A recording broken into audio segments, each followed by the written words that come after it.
Assalamualaikum warahmatullahi wabarakatuh. Perkenalkan, nama saya Fahri Sefatian Maulana. Saya dari Prodi D3 Radiologi, kelas B dan kelas praktikum B5. Di sini saya akan menjelaskan tentang teknik-teknik komunikasi terapeutik dan contoh-contohnya. Langsung saja untuk menyingkat waktu, untuk teknik yang pertama yaitu teknik mengulang. Teknik mengulang adalah teknik mengulang kembali ucapan klien dengan bahasa nakes.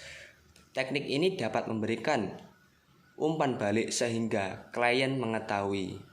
Ya, langsung saja untuk contoh-contohnya yaitu misal ada pasien bertanya, "Saya hari ini belum makan karena saya tidak nafsu makan." Kemudian nakes atau perawat menjawab, "Apakah ibu mengalami gangguan makan untuk saat ini?" Selanjutnya, untuk jenis yang kedua yaitu merefleksikan. Contohnya, nakes bertanya, "Kenapa ibu tampak murung?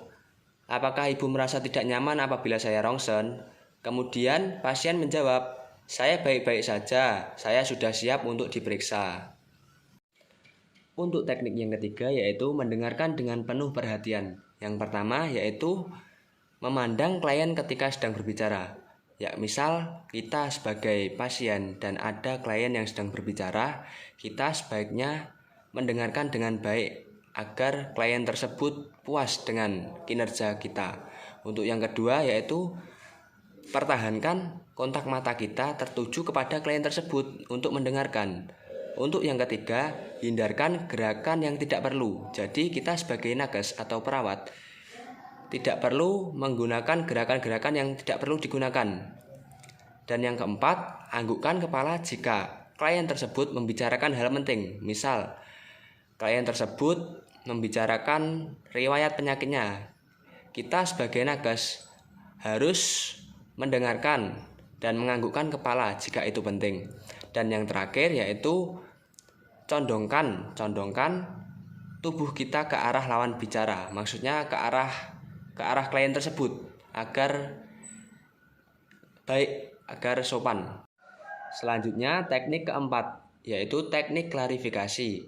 Teknik yang dilakukan oleh nakes untuk memperjelas maksud ungkapan pasien tersebut. Contoh, mohon ibu dapat dijelaskan kembali riwayat penyakitnya tersebut. Teknik yang kelima yaitu teknik memfokuskan. Maksudnya, metode ini dilakukan dengan tujuan membatasi bahan pembicaraan sehingga lebih spesifik dimengerti. Contoh, misal pasien bertanya, "Begini nasib wanita teraniaya seperti saya." Kemudian nakes menjawab, "Coba ibu ceritakan bagaimana perasaan ibu setelah mengalami penyakit seperti ini." Untuk teknik yang keenam yaitu identifikasi tema. Maksudnya, metode ini menyimpulkan ide pokok utama yang telah dikomunikasikan secara singkat. Contoh, saya paham terhadap masalah ibu. Ibu merasa bahwa anak-anak dewasa dan semua tidak meninggalkan ibu sendirian di rumah.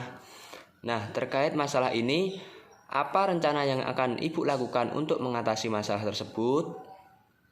Untuk teknik yang selanjutnya yaitu menawarkan diri. Di sini, klien mungkin belum siap untuk berkomunikasi secara verbal dengan orang lain, atau klien tidak mampu untuk membuat dirinya dimengerti. Contohnya,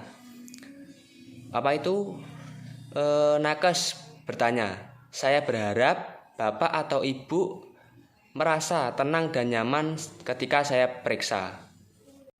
Yang selanjutnya yaitu teknik refleksi atau menganjurkan klien untuk mengemukakan serta menerima ide dan perasaan sebagai bagian dari diri sendiri.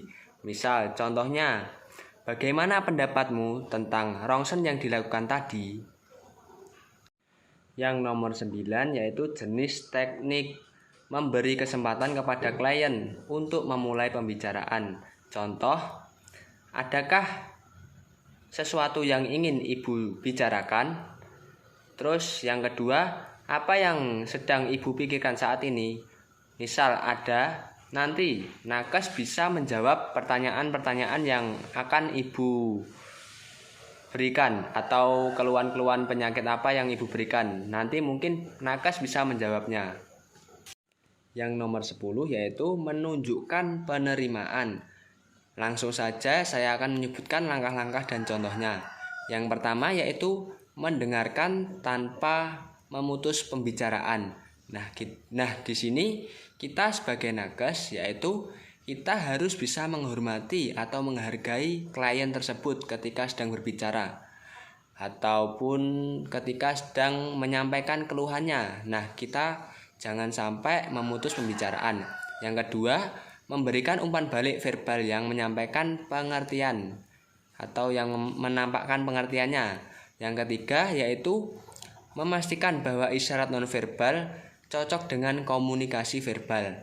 Yang keempat yaitu menghindari untuk berdebat. Nah, di sini kita sebagai nakes jangan sampai berdebat dengan klien atau pasien. Untuk yang nomor 5 yaitu perawat dapat menganggukkan kepala atau berkata iya ketika klien sudah selesai menyampaikan keluhannya. Misal, iya ibu atau bapak, saya mengerti apa yang ibu atau bapak inginkan atau sampaikan.